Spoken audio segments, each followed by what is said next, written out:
I think what we're seeing with the UK, also, frankly, with the governments in the region, the Gulf states in particular, also Jordan and some others, is that staying out has not proven to be an option. I'm particularly glad to have with me, live on the line from Washington, D.C., the man who famously posed that question, tell me how this ends, when he was US commander in Iraq. I'm talking about the former director of the CIA, General David Petraeus. General, welcome to the program. Thank you for joining me. Thanks. Can you tell me, from all that we have seen and all that we've heard since the start of the Iran operation, can you see any clear answer to the question, your question, how does this end? Well, I think the clear answer is that it depends. It depends on a number of different factors. I think it will certainly end with Iran's remaining nuclear components destroyed completely. I think that the regime forces will have been degraded very substantially. The missile stocks, launchers, and even manufacturing facilities will have been very heavily damaged, likely destroyed. Same for the drone facilities, although a more challenging target. Leadership obviously has already been heavily affected, the supreme leader, a number of other significant leaders. But the real question, of course, is will the regime still be standing, however battered and however damaged and degraded? And that's where I think it does depend. In particular, I think it depends on whether there is an element that emerges in opposition to the regime hardline elements, which essentially really the most important, of course, is the Islamic Revolutionary Guards Corps, which has its own Army, Navy, Air Force, and Marines, established essentially for regime preservation, for precisely this kind of situation. And they have seemed to be quite coherent. Again, they will be heavily damaged. Their infrastructure is going to be destroyed in a number of places across the country. Then the question is, will the National Police hang tough? Will the besieged militia, that's over 200,000, essentially street thugs, pipe swingers, willing to shoot at their own people, as they did together with the police during the demonstrations a couple of months ago? Could the regular military, the so-called Artesh, could it emerge as an opponent for the hardline Islamic Revolutionary Guards Corps, their leadership, and perhaps for whomever is selected to be the supreme leader? As you know, probably the headlines at the Assembly of Experts was going to meet in the holy city of Qom, but that location apparently was attacked. But they presumably will figure out some place that is reasonably safe for them, well underground, where they can come together, their version of a conclave, and select the replacement to the supreme leader, who, of course, has been killed, Ayatollah Khamenei. In the meantime, there is a three-person body led by the president with the head of the judiciary and one cleric who has been selected, could have an inside track on being supreme leader. But it really comes down to what will happen on the ground inside Iran. Can there be a force that actually stands up? Because otherwise, John, the challenge with this situation, as in any similar to this, is that the element that prevails is that which has the most guys with the most guns and the most brutality. And we have not yet seen the emergence of a force that might oppose something like that, together with enormous support of the people themselves, noting that they are not particularly organized. There is no charismatic leader who has emerged. They do chant the name of the Shah's son, Reza Pahlavi, but again, he's still not in country.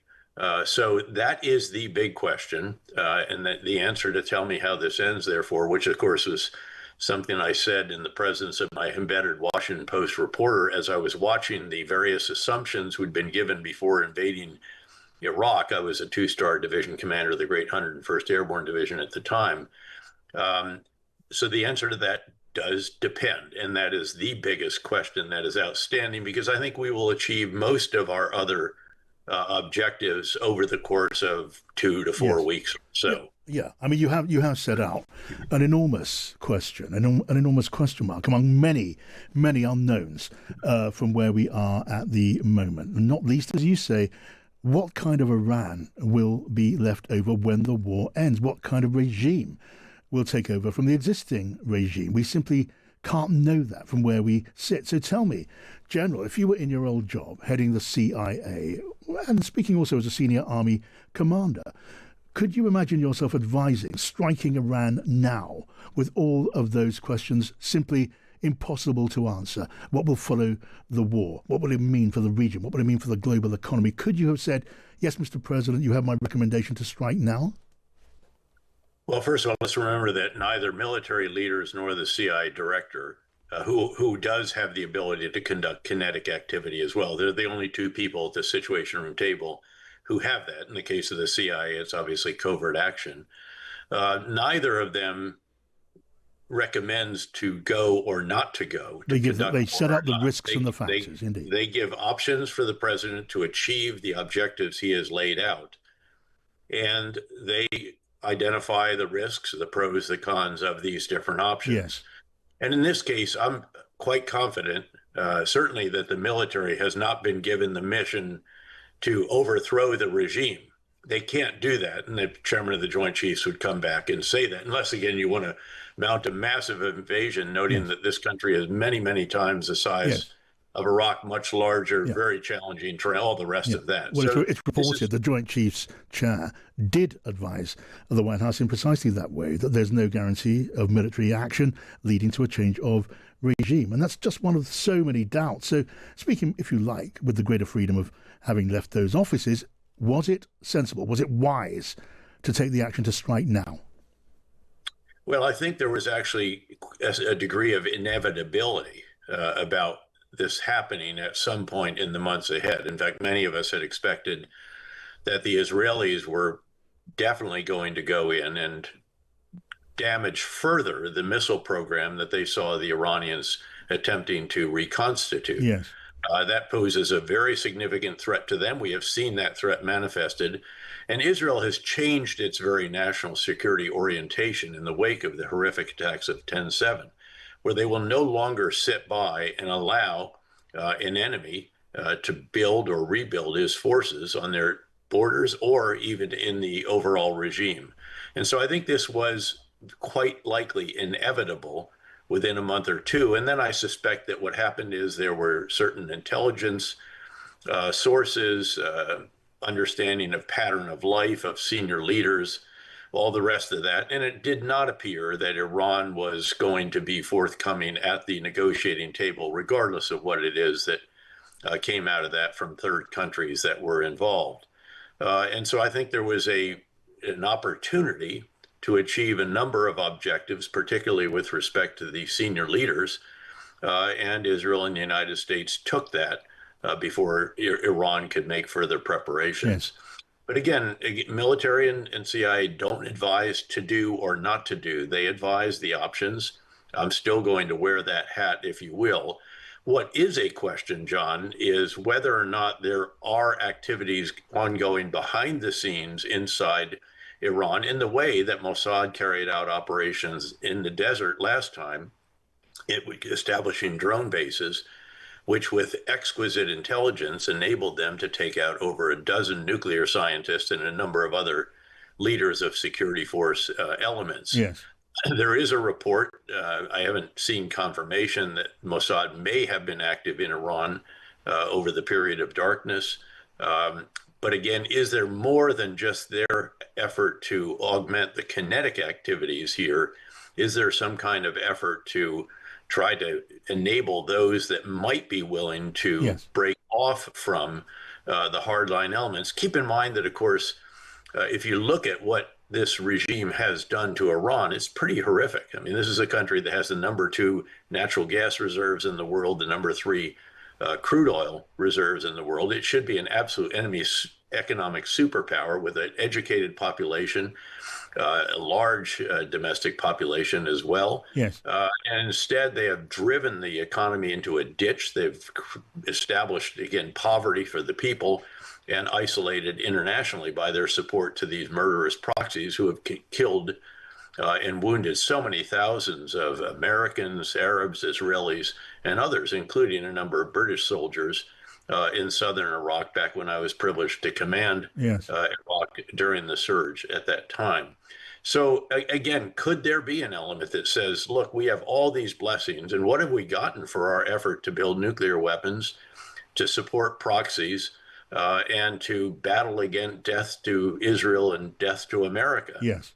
Could we not be a tiny bit more pragmatic and create a much, much better life Yes. for ourselves and for our citizens? I haven't seen that element yet. No. There are reports that there are a lot more pragmatists, supposedly, nowadays than there have been in the past. But we'll have to watch very carefully to see if Yes. there might be a substantial element that, with weapons and organization and real military capability, that might break off and Yes. lead some kind of operation against the regime forces, noting that without that, I don't see the prospect for just further demonstrations toppling the regime. Yes. Set. Okay. So look, I mean, that is one possibility, is it? Is it not? It is possible that this appalling oppressive regime may be eventually replaced by something more liberal, something more concerned with the rights, the human rights of the people of Iran. But equally, it is perfectly possible that will not be the case. It is perfectly possible that having struck down and killed the top layer politically, the top layer militarily in Iran, the successor regime could be just as bad. It could be like the hydra-headed monster. You cut one off, you get two more, which would be of no particular great advantage to the poor people of Iraq. That is possible. And the action has begun without any clear idea of which of those options or some other it might turn out to be, despite the president urging the people of Iran, the protesters, to rise up and storm the government, infinitely well armed, while they are unarmed. I mean, can that be called responsible? Was that the act of a responsible leader of the free world, General? Well, we don't know what else is going on behind the scenes, John, and that's why I'm very cautious to censor the leadership or something like this. Again, there may well be some other activities that are ongoing about which we have no idea. If it's conducted by the CIA, after all, it's always what's called covert action, and that is very highly classified and Yes. sensitive. So again, I'm very cautious. I'm not going to go down that road. The military mission, I think, was to create the conditions in which some kind of Iranian uprising Yes. could achieve success. And I think we will have achieved those conditions. And in fact, the president himself, But when you say those conditions, while General, are you simply describing chaos? I mean, anything can emerge from chaos, and the only, well, I suppose, greater likelihood is what this action is causing is enormous uncertainty and potential chaos. well, again, we're going to see. Again, if it's a civil war, that could be relatively chaotic. We certainly saw that in Syria. But again, I'm not saying that that's the base case. The regime is so large. I actually totaled up all of the different elements of the regime the other day. The besieged militia, for example, the pipe swingers who actually have weapons as well and are willing to shoot people in the streets, Yeah. they're over 200,000 before they actually mobilize reserves. Yes. The national police, that's another 150 to 200,000. The Islamic Revolutionary Guards Corps, again, a couple 100,000 or so. Yes. The Artesh, the regular military, much larger. Now we're talking 400,000. The bottom line is when you total all this up, very approximately, because the specifics aren't nailed down, but you're talking about 1 million members with weapons who are normally willing to support the regime. Yes. And that's what we're going to have to see. By the way, the Iranian people, the vast majority of them, while they don't in a way want war, understandably, they sure would like to see this regime changed. Even within the regime, there are assessments, for example, by one of the great Iran experts here in the United States, Kareem Sajapur, Yeah. He says that the regime used to be 80% true believers, real hardliners, and about 20% what he termed charlatans. These are people just along for the ride. They're willing to do whatever is necessary to get what you can get by being part of the regime. And it's considerable because the regime controls 40 or more percent of the economy. He said now it's about 20% true believers and 80% charlatans. And that's understandable given what has developed in Iran in recent decades.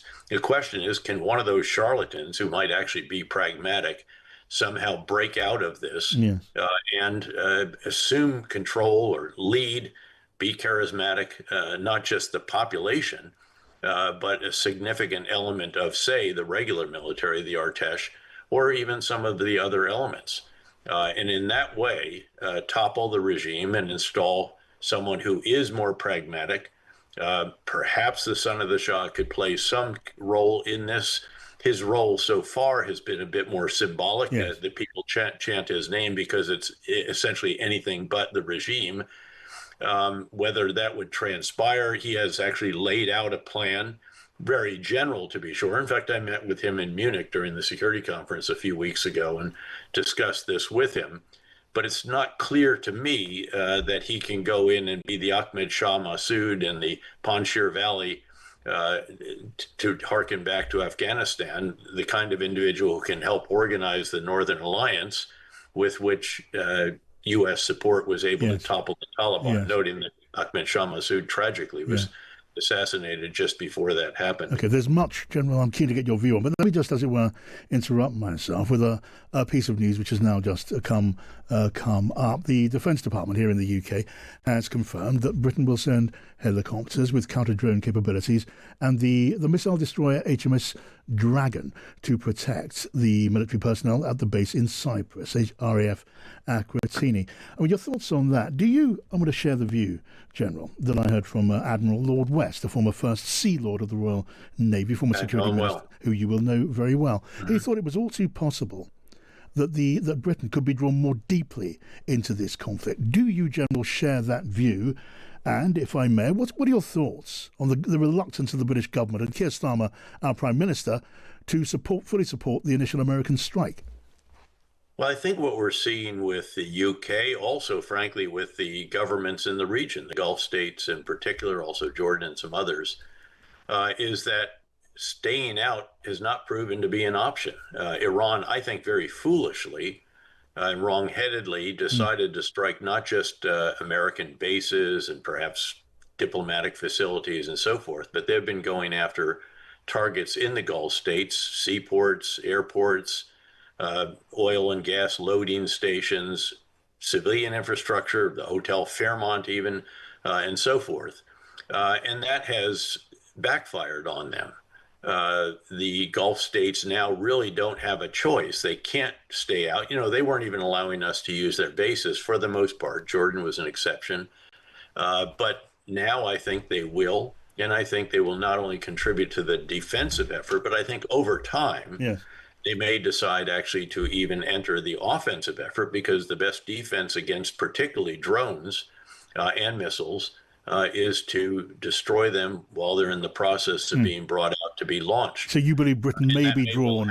Indeed. You think Britain, General? You think General? But I don't see this as being drawn in. I mean, you're assigning some kind of sinister activity. This is pragmatic. The base in Cyprus was attacked, most likely by a drone from Hezbollah in southern Lebanon. And absolutely, there should be more defenses, and they're moving those there. By the way, the counter-drone component of this has proven to be particularly important. I think it is a drone or drones that killed the 6 soldiers that the U.S. has lost and injured a number of others seriously. I meant drawn in, General. Missiles. Indeed, I meant drawn in as a neutral term for what it's worth. But I think we understood each other. The Prime Minister, Keir Starmer, cited concern for international law as a prime consideration for his reluctance to engage fully in the first place. Do you not recognise and respect that decision?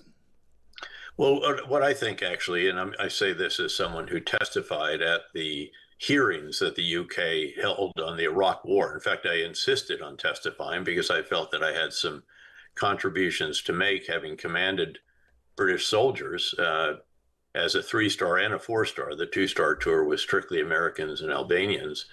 And I understand how the lessons of Iraq, as perceived by some at the very least, Yes. have very much burdened those who are making decisions, perhaps Yes. rightly so. Yes. We had the same situation with the lessons of Vietnam, frankly, in the United States military in particular. So, look, I understand that. I understand a reluctance to get involved. The challenge is that Iran obviously didn't get that message, and they're bringing others into this fight. I think the French may end up having to go in. I believe one of their bases was struck along this. Perhaps the Germans, who have Yeah. been a bit more supportive, frankly, than other European countries. And by the way, I think the chancellor is visiting Washington either today or tomorrow. Yeah. So again, I think this is a mistake on the part of Iran. I think it will backfire on them. It is bringing the Gulf states in that wanted to stay in a way neutral by not allowing U.S. to use their bases. Yes. And now I think that will change. By the way, China's in a bind as well. They somewhat have an alliance or some kind of partnership, of course, with Russia, with Iran, with North Korea. But who is it that provides them the most crude oil and natural gas? It's those on the other side of the Gulf who are now being attacked by Iran. Can I speak to you about some of the economic possible implications of what is happening now? You mentioned the Iraq conflict. You've mentioned the war in Ukraine, the impact that's had on the world economy. And now we have, as I speak, I'm looking at the various graphs and charts which show equity markets diving. They show gas prices soaring. They show oil prices rising. This could have a very, very severe impact, General, on the world economy and the cost of living, including in the United States. It could be a game changer, and that must be a concern in the back of all of those who are responsible for launching this particular offensive, General. Well, first of all, I should note, of course, I'm a partner in one of the world's greatest investment firms, KKR. I chair our Global Institute, so this is very much what we focus on, and I'm most recently the chairman of KKR Middle East as well. Yes. And certainly there is going to be a short-term effect. It is already there. Yesterday, Brent crude prices settled back around 77, 78. But again, given the expansion of the war by Iran and the intensity of the response by the U.S. and Israel, you're seeing it now. Last I checked 30 minutes ago, it was at $83 a barrel. Yes. Natural gas prices have gone up. And certainly there is going to be a temporary effect as a result of this. I do think that the Saudis and perhaps the Emiratis will figure out other ways to get oil out. They have those options.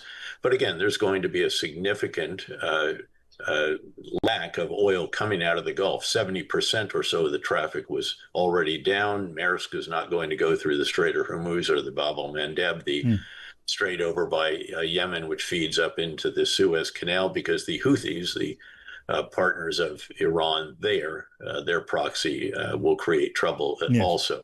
So certainly there is going to be, and there will be second and third order effects. Some of the distillates, actually there's jet fuel for Europe will be affected by this and so forth, because 20% of the world's oil and 20% of the world's gas normally transits the Strait of Hormuz. And Iran, in fact, wants to block that strait. And even if they're unable to mine it, and I'm sure one reason we're focusing on their ships, 9 of them alone taken out yesterday, is to mitigate the chances of that happening. But they have attacked 2 other vessels. And blocking the Straits of Hormuz has a very severe effect on traffic in oil and in wider movement of goods around the world. You seem very confident, General. John, you seem very how long confident. does this last? Absolutely. That really is the question. And General, you seem very confident. This is going to be short-lived. This is going to be very temporary. Now, speaking a very short while ago to a former Conservative Chancellor, Jeremy Hunt, he made the point that conflict in the Middle East has a way of becoming a quagmire, of enduring in time. This could be longer than you imagine, more serious than you imagine, and as long as many people fear, do you not accept that? No, and I have great respect for Jeremy Hunt, know him as well also over the years. No, I tend to think that this is going to be 2 to 4 weeks or so, again, based on the progress, based on the setbacks, what have you. Could go a bit longer or a bit less.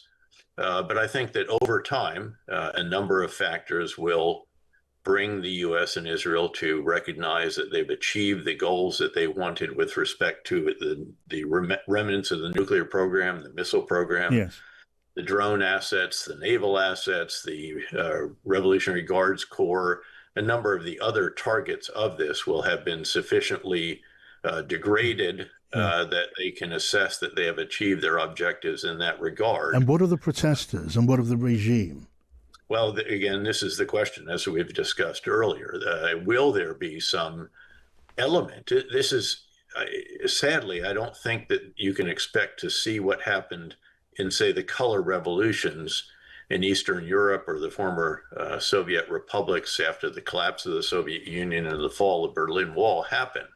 I think, again, they're up against, as I enumerated earlier, potentially as many as 1 million thugs with weapons, some of them very reasonably well trained and organized and so forth, others a bit less so. So the Revolutionary Guards Corps, again, well trained, organized, despite all the attacks on their infrastructure. And there's a lot of, by the way, delegation of authority that appears to have taken place prior to the initiation of the attacks by the U.S. and Israel. And that's what they're executing, banks of targets that they were given earlier. And of course, again, the drone threat has proved to be particularly significant. Yes.